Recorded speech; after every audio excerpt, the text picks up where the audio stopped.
దేవుని సన్నిధికి ఎలా రావాలి మనం? మేమేదో కులములోనికో మతంలోనికో ఆచారాలనుకో సాంప్రదాయంలోకో కుల సంఘంలాగా కార్మిక సంఘంలాగా మరొక సంఘంలోకి రాలేదు. ఇంత వెలువెట్టి కొనుక్కున్నావు, ఇది లోకంలో కలిసిపోవటానికి వీల్లేదు.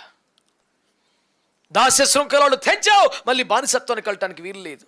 మోషే మొదలుకొని గనులైన గొప్ప దైవజనులందరినీ మీరు చూస్తే వారి సేవలో వారి ద్వారా దేవుడు చేసిన ఘన కార్యముల గురించి వారు ఎప్పుడు పెద్దగా ప్రస్తావన చేయలేదు. ఒక పచ్చి గాడిద దవడ ఎముకతో 1000 మంది సర్దార్లు కొట్టి చంపాడు కదా. ఆ శవాల కుప్ప ఒక శవం మీద ఒక శవం వేస్తే ఆ త్రోవను వెళ్తున్నాడు. ఇక్కడ కొండ లేదు కదా, ఎప్పుడు కొండ వచ్చిందని ఆశ్చర్యపోయారంట. అంత వీర విజయం అనుగ్రహించినటువంటి ఆ గాడిద దవడ ఎముకను దాచిపెట్టుకున్నాడా? నేటి సేవ, ఈ తతంగం, ఈ తంతు నువ్వు చూస్తే ఎట్లా అనిపిస్తుంది అంటే, దాన్ని మంచిగా కడిగి ఫ్రేమ్ చేసి పెద్ద ఫోటో కట్టించుకొని ఇంట్లో పెట్టుకుంటారు. ఎవరిని వచ్చి ఏంటంటే ఎముక పెట్టారండి, ఎముక ఏంట్రా, 1000 మంది సర్దాలను చంపాను దాంతోనే. తరహా సాక్ష్యాలు వింటున్నాను ఈ మధ్య. ఆ సాక్ష్యాలలో నేను ప్రభువులోకి వచ్చిన తర్వాత, నేను మారు మనసు పొందిన తర్వాత అనే మాటలు 1, 2 వింటూ మిగతా 90% నేను ఈ మందిరానికి వచ్చాక, నేను ఈ సంఘానికి వచ్చాక నీ సాక్ష్యమే హైలైట్ అవుతుంది. ఆరాధిస్తున్నప్పుడు ఒక సహోదరుడికి అలాగొక వెలుగు అతన్ని తాకిందట. ఆరాధన ముగించగానే నాకు సాక్ష్యానికి టైం కావాలండి బాబు అని అడిగాడు. సీరియస్ విషయం ఏది కాదు అనేది అబద్ధ బోధే, ప్రమాదకరమైన బోధే. ఒక పిల్లగాడు నాతో పాటు వచ్చి కీ అంటుంది పద్దాక. అయ్యబాయ్ ప్రేజరాడని ఫోన్ ఇచ్చాను. అయ్యబాయ్ అన్నాడు. అదే నీ ఫోన్ ఎరా? అందుకని నేను ప్రార్థన చేసుకుని బైబిల్ చదువుకుని ఫోన్ ముట్టుకున్నాను అన్నాడు. అయ్యబాయ్ ఈ తరంలో ఒక ఆనిముత్యం దొరికింది నాకు అని ఎంత సంతోషపడిపోయింది తెలుసా.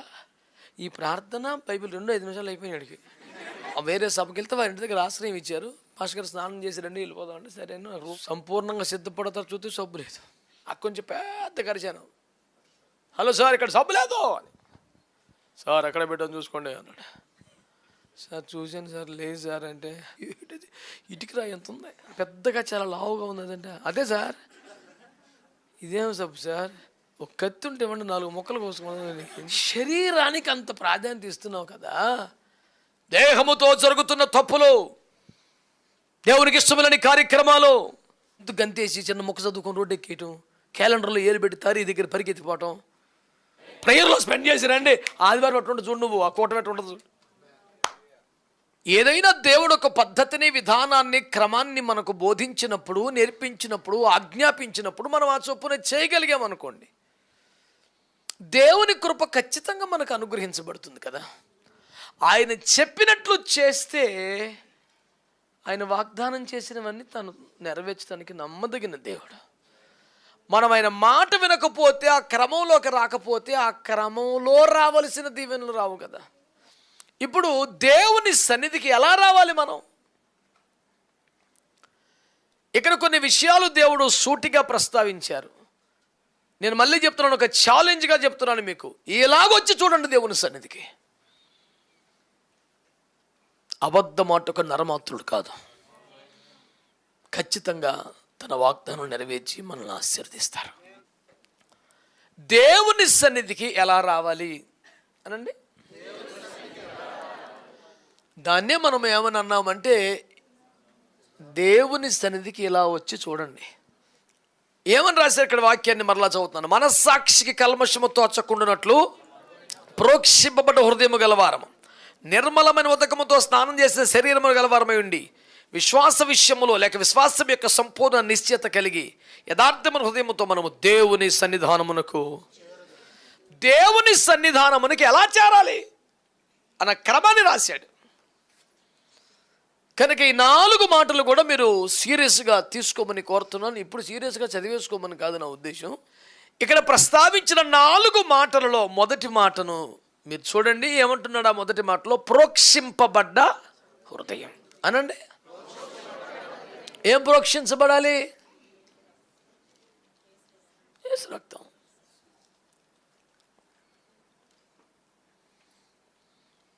యేసుక్రీస్తు రక్తము చేత ప్రోక్షింపబడ్డ హృదయం. హెబ్రీ పత్రిక 12వ అధ్యాయం 24వ వచనములో ఆయన మాట్లాడుతూ ఏమన్నారు? హేబేలు కంటే మరి శ్రేష్టముగా పలుకు ప్రోక్షణ రక్తము కిందికి మనము వచ్చి ఉన్నాము. మేమేదో కులములోనికే, మతంలోనికో, ఆచారాలనుకో, సాంప్రదాయంలోకో, కుల సంఘంలాగా, కార్మిక సంఘంలాగా మరొక సంఘంలోకి రాలేదు. మనం ఎక్కడికి వచ్చామంటే హేబేలు కంటే శ్రేష్టముగా ప్రార్థించగలిగిన, మాట్లాడగలిగిన, ప్రోక్షింపబడ్డ రక్తం కిందికి మనం వచ్చామట. అంటే హేబేలు రక్తం ఎలాగూ భూమి లోపలి పొరల్లోంచి న్యాయము జరుగునట్లుగా తండ్రి అయిన దేవుని సింహాసనం కదిలించబడేలాగా మొర్ర పెట్టగలిగిందో, అంతకంటే బాగా మొర్ర పెట్టగల రక్తం యేసు రక్తం అంట. దాన్ని నమ్మడానికి టన్నుల కొద్ది విశ్వాసం ఒక్కళ్ళ కామన్ సెన్స్ సరిపోద్ది. హేబేలు రక్తం ఎంత బాగా ప్రార్థన చేయగలిగితే యేసు రక్తం ఎక్కువ చేస్తుంది కదా. దాని గురించి పెద్ద విపరీతంగా మనం కూడా ఆలోచించాల్సినంత పాయింట్ ఏమి లేదు అక్కడ. హేబేలు కంటే యేసుప్రభు శ్రేష్ఠుడే కదా, ఏ రకంగా చూసుకున్నా. దాని గురించి అసలు చర్చ ఉంటుంది ఇంకా. మరి హేబేలు రక్తమే దేవుని సింహాసనము కదిలింపబడి న్యాయము జరుగు వరకు మొర్ర పెట్టగలిగితే, భూమి లోపల పొరల్లో నుంచి హేబేలు రక్తం మొర్ర పెట్టగలిగితే, నేల లోపల రక్తం ఎంత మొర్ర పెడితే నీ మీద ప్రోక్షించబడిన యేసుక్రీస్తు రక్తం, హేబేలు కంటే మరి శ్రేష్టముగా పలికే యేసుక్రీస్తు రక్తం నీ పక్షంగా విజ్ఞాపన చేస్తుందని. అందుకని యేసు రక్తాన్ని గురించి నేను ఆ మాట రాసినప్పుడు మీకు గుర్తుందో లేదో, అది మనల్ని కొన్న రక్తం, మనల్ని కడిగిన రక్తం, మనల్ని కాపాడుతున్న రక్తం, మన కొరకు ప్రార్థిస్తున్న రక్తం. ఒక దైవ సేవకుడు, ఒక సహోదరుడు నీకోసం ప్రార్థన చేస్తే నీకు క్షేమం మేలు కలిగితే, నీ తల మీద ఉన్న రక్తం నీకోసం విజ్ఞాపన చేయటం ఏమిటి అసలు?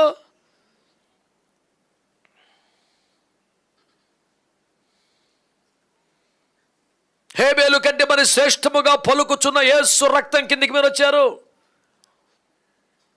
When you are coming under the blood of Jesus Christ, you must know that the blood of Jesus Christ is pleading on behalf of you. యేసుక్రీస్తు రక్తం నీ పక్షంగా మొరపెడుతుందంట దేవునికి. బహుశా ఇతని కొరికే నేను ప్రభు చిందించబడ్డాను, ఇతను రక్షించడానికే ఇతని మీదకి వచ్చాను, ఈ బిడ్డ కొరికే నేను ప్రభు నిలిచి ఉన్నాను. ఈ ఆత్మ నశించిపోవటానికి వీల్లేదు. ఇంత విలువ పెట్టి కొనుక్కున్నావు, ఇది లోకంలో కలిసిపోవటానికి వీల్లేదు. దాస్య శృంఖలాలు తెంచావు, మళ్ళీ బానిసత్వానికి వెళ్ళటానికి వీలు లేదు. ధర్మశాస్త్రపు కాడి నుంచి విడిపించావు, మళ్ళీ మతాచారాలకు వెళ్ళటానికి వీలు లేదు. యేసుక్రీస్తు రక్తం నీ తల మీద నువ్వు మొర్ర పెడుతుంది. కేవలం జ్ఞానం కలిగిన హృదయంతోనో, వాక్చాతుర్యంతోనో, విషయ పరిజ్ఞానముతోనో, మత సంబంధమైనటువంటి నిష్ట కలిగిన కొన్ని అనుభవాలతోనో దేవుని సన్నిధికి రావటం ప్రయోజనం లేదని, ప్రోక్షించబడ్డ హృదయాలతో దేవుని సన్నిధికి రావాలని వాక్యం తెలియజేస్తున్న ప్రియులారా. బైబిల్ గ్రంథంలో మోషే మొదలుకొని పరిశుద్ధులందరినీ మీరు చూడండి. వారి సేవలో వారి ద్వారా జరిగిన ఘన కార్యముల గురించిన ప్రస్తావన వారు ఎన్నడూ చేయలేదు. మళ్ళీ చెప్తున్నాను, మోషే మొదలుకొని గనులైన గొప్ప దైవజనులందరినీ మీరు చూస్తే వారి సేవలో వారి ద్వారా దేవుడు చేసిన ఘన కార్యముల గురించి వారు ఎప్పుడు పెద్దగా ప్రస్తావన చేయలేదు. That is the supreme quality of the men of God. దాన్ని సరదాగా పిల్లలకు అర్థం కావడానికి కూడా ఒక మాట అంటాను. శాంసన్ ఒక పచ్చి గాడిద దవడ ఎముకతో 1000 మంది సర్దార్లు కొట్టి చంపాడు కదా. అది అఖండ విజయమే, మామూలు విషయం కాదు కదా. ఆ శవాల కుప్ప ఒక శవం మీద ఒక శవం వేస్తే ఆ త్రోవను వెళ్తున్నాడు. ఇక్కడ కొండ లేదు కదా, ఎప్పుడు కొండ వచ్చిందని ఆశ్చర్యపోయారంట. శవాల కుప్ప ఒక కొండ తలపించింది, అంతమందిని చంపాడు. అంత వీర విజయం అనుగ్రహించినటువంటి ఆ గాడిద దవడ ఎముకను దాచిపెట్టుకున్నాడా? నేటి సేవ తంతు, I'm sorry to use that word, ఈ తతంగం, ఈ తంతు నువ్వు చూస్తే ఎట్లా అనిపిస్తుంది అంటే, దాన్ని మంచిగా కడిగి ఫ్రేమ్ చేసి పెద్ద ఫోటో కట్టించుకొని ఇంట్లో పెట్టుకుంటారు. ఇప్పుడు తతంగం అంటుంది. ఎవరిని వచ్చి ఏంటండి ఎముక పెట్టారండి, ఎముక ఏంట్రా, 1000 మంది సర్దాలను చంపాను దాంతోనే. దేవుని కృప అనుకో, మళ్ళీ అది పదం మర్యాద కోట పడేసి, అది సాధించిన విజయాలలో ఘనతను పొందడానికి అర్హతమైన కార్యంగా చెప్పుకోవడానికి ఉబిల్లుడుతుంది నేటి మనసు. నేను అందరికీ దీన్ని ఆపాదించట్లేదు, ఈ తరం ఎక్కువగా అట్లా ఉంది. ఒక చిన్న జ్వరం తగ్గితేనో, ప్రార్థన చేస్తూ అపవిత్రాత్మతో పీడితుల వారి విలువల్లాడి పడిపోతానో దాన్ని వీడియో చేసి సోషల్ మీడియాలో పెట్టాల్సిన అవసరం ఏంటిదండి?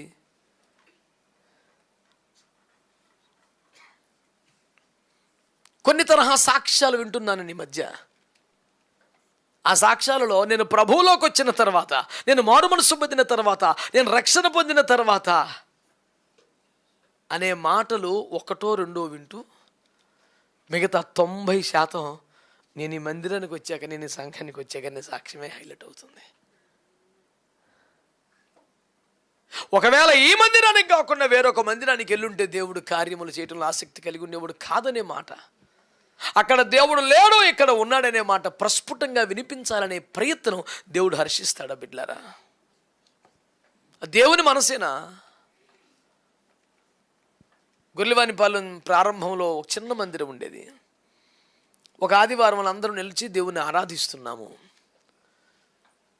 ఆరాధిస్తున్నప్పుడు ఒక సహోదరుడికి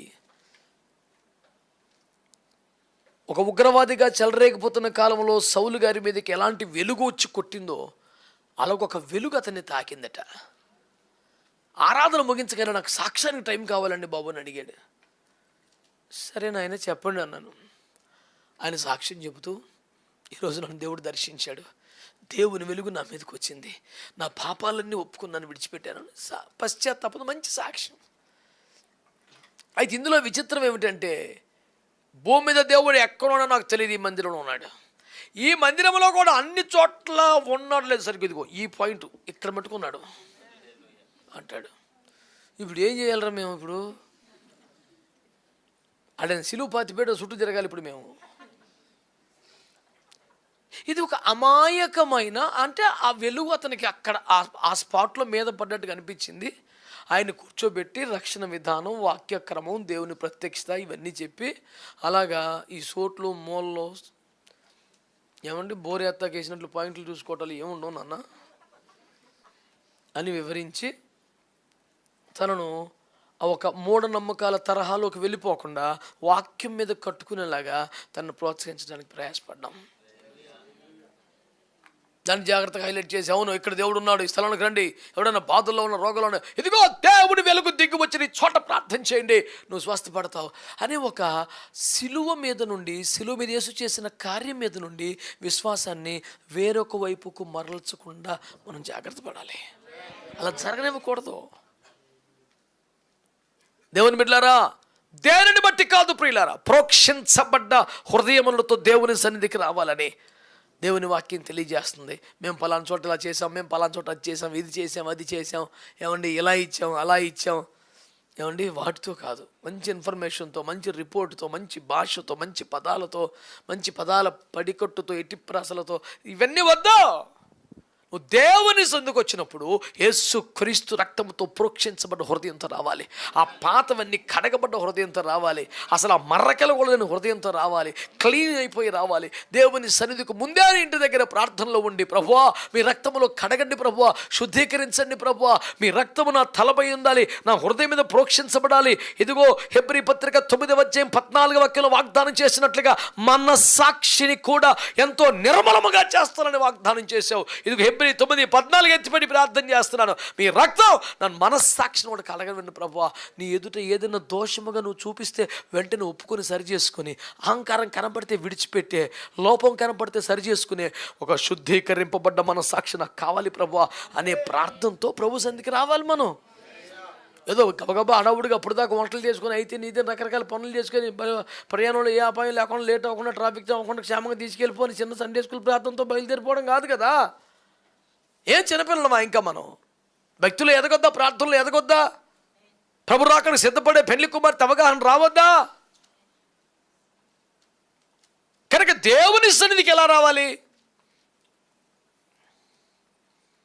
ప్రోక్షించబడ్డ హృదయంతో యేసు రక్తాన్ని ఆశ్రయించి, నేను చేసింది ఏమి లేదు నాయనా, నీ రక్తం వల్లే ఇలా ఉన్నాను, నేను ఒకవేళ చేస్తే గీస్తే నేను గాయపరిచే పనులు చాలా చేశాను, మాటలు మాట్లాడాను, అవన్నీ మనసులో పెట్టుకుని నన్ను దూరం చేయకుండా నీ కాళ్ళ మీద పడగా నన్ను క్షమించి నాకు అవకాశం ఇచ్చావు, నీ రక్షణను కాపాడుకునే కృపనిస్తున్నావు నాయనా, నాలో ఈ రక్షణ కొనసాగుటకు నాకంటే నీ కృపే ఎక్కువ ప్రయాసపడుతుంది నాయన. అందుకు నీ కృపకు స్తోత్రాలు చెల్లిస్తున్నాను బాబు.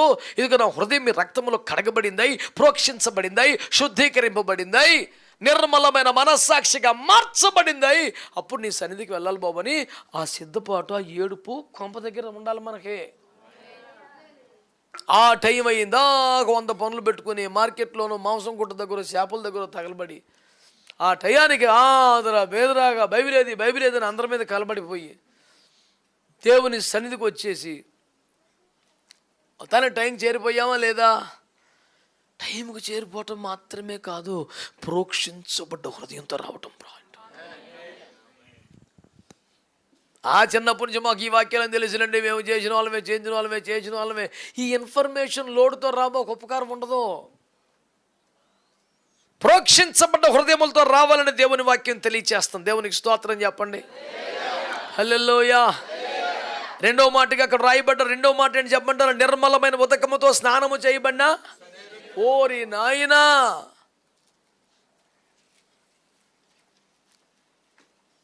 అంటే మన దేహము సహా కడగబడ్డదై ఉండాలని దేవుని వాక్యం తెలియజేస్తుంది. వాక్యపు శుద్ధీకరణలో మన దేహాన్ని కూడా తీసుకురావాలి. చాలామందికి ఆ వాక్యం యోహాను 6లో ఉంటుంది కదా, ఏమిటది? ఆత్మయే జీవింపజేయుచున్నది, శరీరము కేవలమా.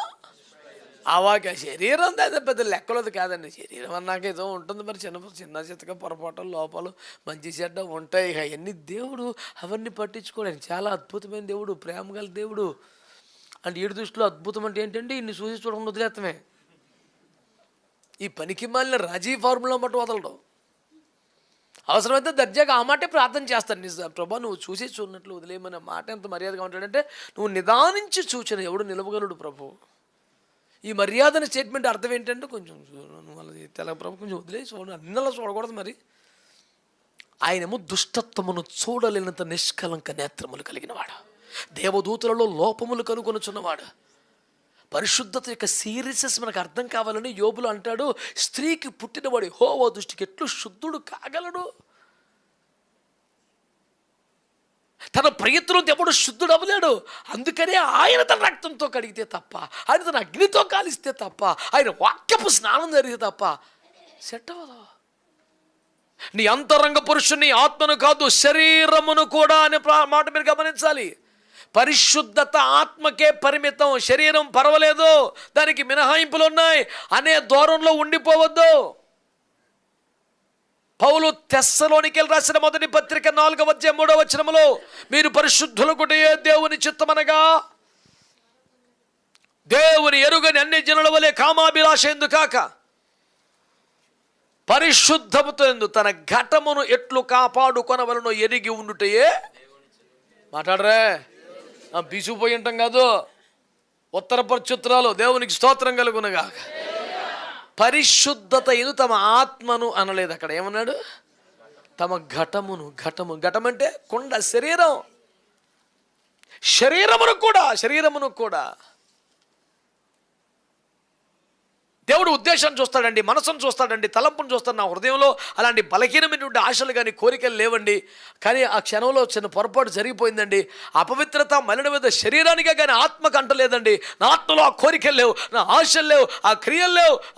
ఇలాగే నువ్వు ఏమో పెద్ద అడ్వకేట్లా ఫీల్ అయిపోయి యేసు ముందు వాదంతా నాలంటోడి దగ్గర చెల్లుతుంది నీ పని. చెప్తాం, ఖండిస్తాం, గద్దిస్తాం, లోపడిపోతే ప్రభా నీ చేతికి అప్పగిస్తున్నావు తండ్రి అని చెప్పి వదిలేత్తకి చేసేదేముంది?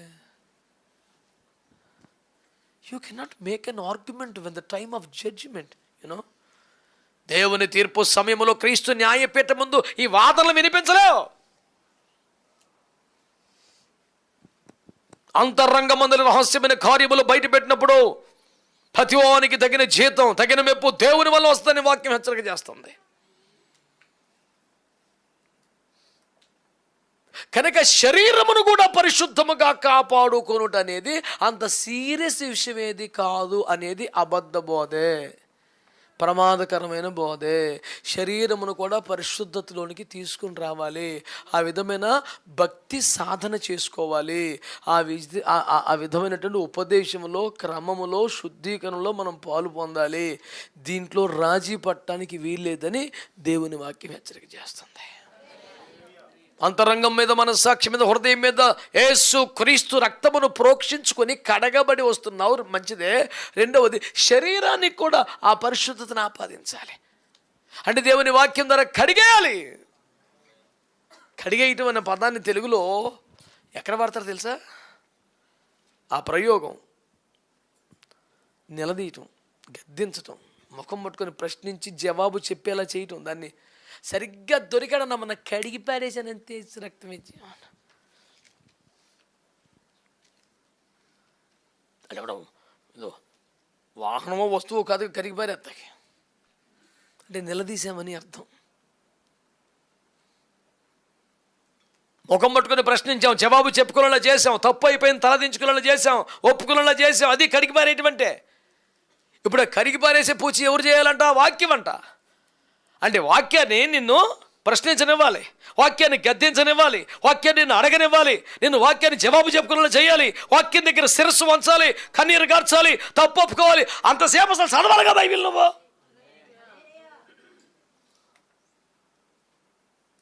ఏదో ఓ చిన్నపిల్లలకు వంతుకు గంతేసి అన్న వాక్యం చదువుకోవటం, ఓపు రోడ్డెక్కేయటం.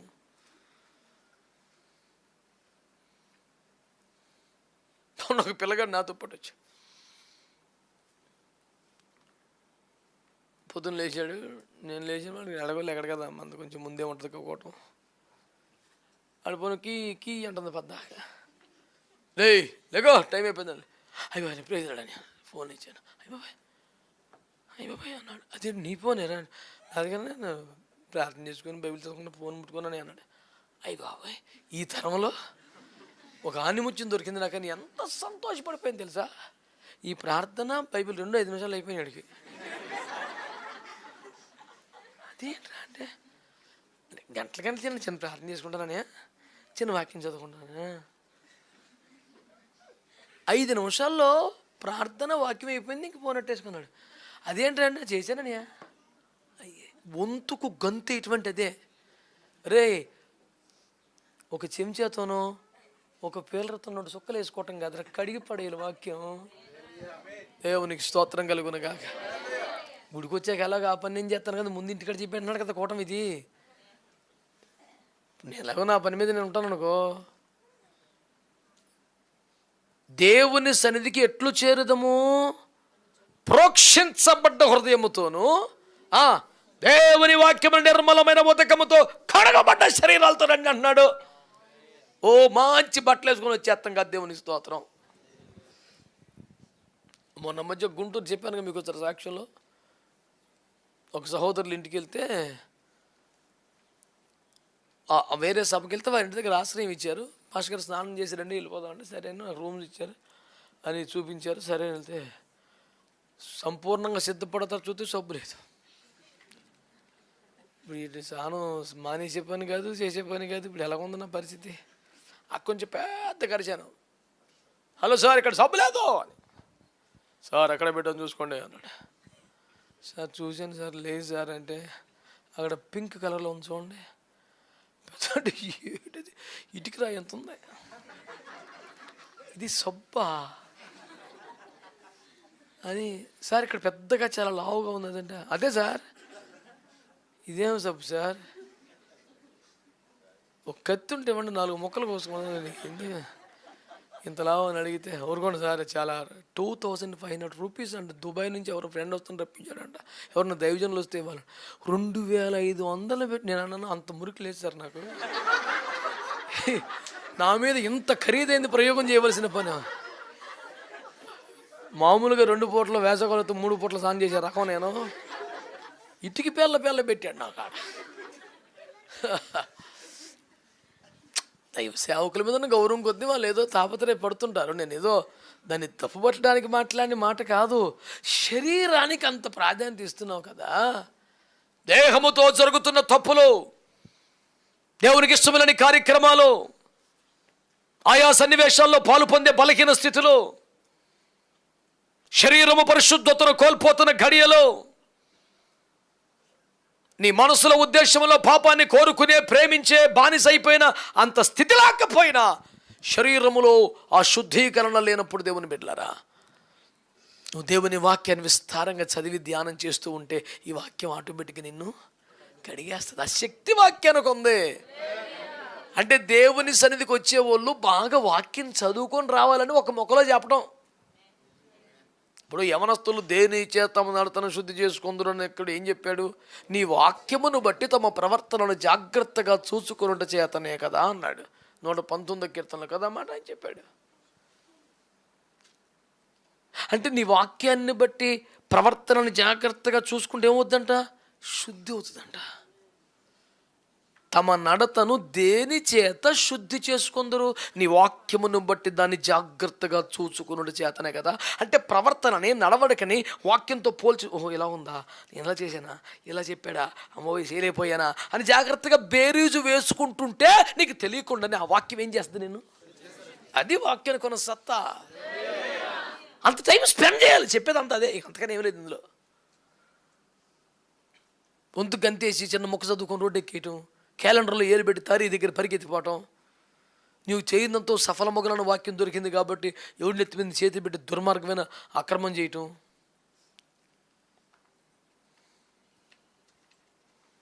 మొన్నకు అద్భుతమైన క్రైస్తవుడు ఏమన్నాడు చెప్తాను మీకు, నేను పేరు చెప్పకూడదు కాబట్టి.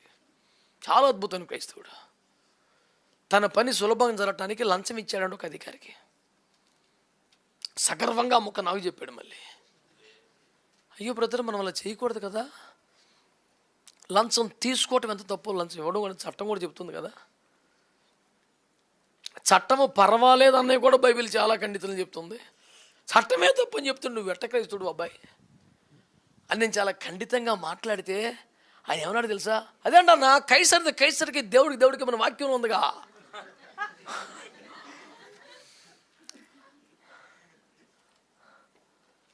నాకు కట్టలు దించేసుకుంది కోపం. అయినా తమాయించుకొని కంట్రోల్ చేసుకొని, ఏ శాస్త్రి ఆగ్రా అని కూర్చోబెట్టి అడిగా, సార్ ఇంతకీ క్రైస్తవుడు అండి, కైసర్ అంటే ఎవరు సార్ అన్నా. మరి కైసర్ అంటే అది కొత్తగా వ్యాఖ్యానం ట్రై చేస్తున్నాడు ఇప్పుడు.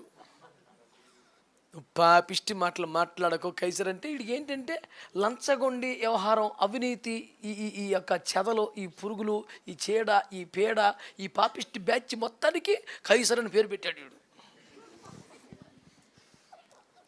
ప్రభు దృష్టిలో కైసర్ అంటే ఏంటి? ప్రభుత్వం కదా. ఇది సమాంతర ప్రభుత్వం నడిపే అవినీతి సామ్రాజ్యానికి పెట్టాడు ఈ పేరు మనోడు. నేను అన్నాను, నీకు నామకరణం చేసే అవకాశాన్ని ఆదాంలాగా ఇస్తే చెడ్డ తిరగేసి పెట్టేద్దు నువ్వు అందరికీ, దుర్మార్గమైన ఆత్మ నీ దగ్గర అని చెప్పాను. అన్ని ఉల్టా పెడతాడు ఈ మనిషి. ప్రభుత్వానికి పెట్టిన పేరుని నేర సామ్రాజ్యానికి పెట్టాడంటే ఈ మనిషి మాఫియా కూడా ఇవుడు. తప్పండి, క్రైస్తవుడికి అలాంటి బలహీనత ఉండకూడదు. ఇవాళ కాకపోతే 10 రోజులు ఆలస్యం అవుతుంది పని, ఓపిక ఉండాలి. ఇవ్వాలే కావాలనుకుంటే 10 రోజుల ముందే అప్లై చేసుకోవాలి, సిద్ధపాటు ఉండాలి.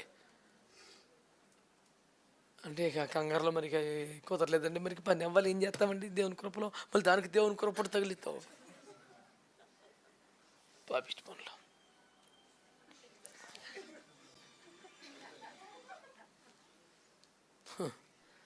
కొన్ని ఖరీదైన వచ్చిన చదవమంటావా? కఠినమైన మాటలు చెప్పుటకు నాకు సెలవు అవ్వలేదు, వదిలేశాను. దేవునికి స్తోత్రం చెప్పండి. హల్లెలూయా. కనుక నేను అనేది ఏంటంటే, మన పాపాలు ఒప్పుకొని ప్రార్థన చేసి మన బలహీనతలను బట్టి దేవుని సహాయాన్ని కోరి మన అంతరంగం మీదకి, మన మనస్సాక్షి మీదకి, మన హృదయం మీదకి యేసు రక్తమును ప్రోక్షించుకోవాలంటే సరిగా ప్రేయర్లో స్పెండ్ చేయాలి. అది దాని సిద్ధాంతం. చర్చికి ఎట్ట రావాలంటే చెప్పే సిద్ధాంతం అది. రెండోది, వాక్యముతో మంచిగా స్పెండ్ చేయాలి. అంటే అర్థం ఏంటంటే, ఆదివారం పొద్దున్నే అరగంట కేటైతే సెట్ అవ్వదు, వారం అంతా పని మీద ఉంటేనే సెట్ అవుతుంది. ఇంకా ఆదివారం పుట్టిన నువ్వు 5ంటికి ఆరాధన రావడం ఫిక్స్ అయిపోయి 4:30 లేచి కబోస్ ఆన్ చేసి తూతు మాత్రం తుమ్మకాయ మాత్రం చెట్టు మీద దయ్యం నాకేం భయం అన్నట్టుగా చర్చకొచ్చేస్తే పనికి మాలిన పని నీకు ఎలా సెట్ అవుతుంది? ఇంకా లేదన్నా, చిన్న ప్రార్థన చేసుకుని వచ్చానన్నా. ఇది ప్రార్థనలో ప్రయాణం ప్రార్థనే. ఏ యాక్సిడెంట్లు అవ్వకూడదు, టైంకి వెళ్ళిపోవాలి, ట్రాఫిక్ జామ్ అవ్వకూడదు, మావాడు అసలు ఎరగా చూస్తాడు, ఇయే ఇంకా అదేం ప్రార్థన అండి. అంటే నీ మనస్సాక్షి మీద, నీ హృదయం మీద యేసు రక్తము ప్రోక్షింపబడినంతగా, నీ దేహములో ఉన్న అపవిత్రత కూడా కడగబడినంతగా, దేవుని వాక్యము వద్ద, దేవుని పాదాల వద్ద నువ్వు సమయం గడపకుండా సన్నిధికి రావటం సరైన సిద్ధపాటు కాదు అని దేవుని వాక్యం తెలియజేస్తుంది. వింటున్న సకల భక్తులారా, మీరు ఇలాగ రండి దేవుని సన్నిధికి. ఎంత కృప పొందుతారో మీరు సాక్ష్యం చెప్తారు. దేవుని సన్నిధికి ఎలా వచ్చి చూడండి. అందుకే నేను వాక్యంతో మంచిగా టైం స్పెండ్ చేసి రండి. ఆమె ప్రేయర్లో స్పెండ్ చేసి రండి. ఆదివారం అట్టు చూడు, నువ్వు ఆ కోట పెట్టి ఉండదు. దిల్ ఖుష్ హో జాయేగా భయ్. మామూలుగా తృప్తిగా నిండుగా దండిగా ఇంటికి వెళ్తావు.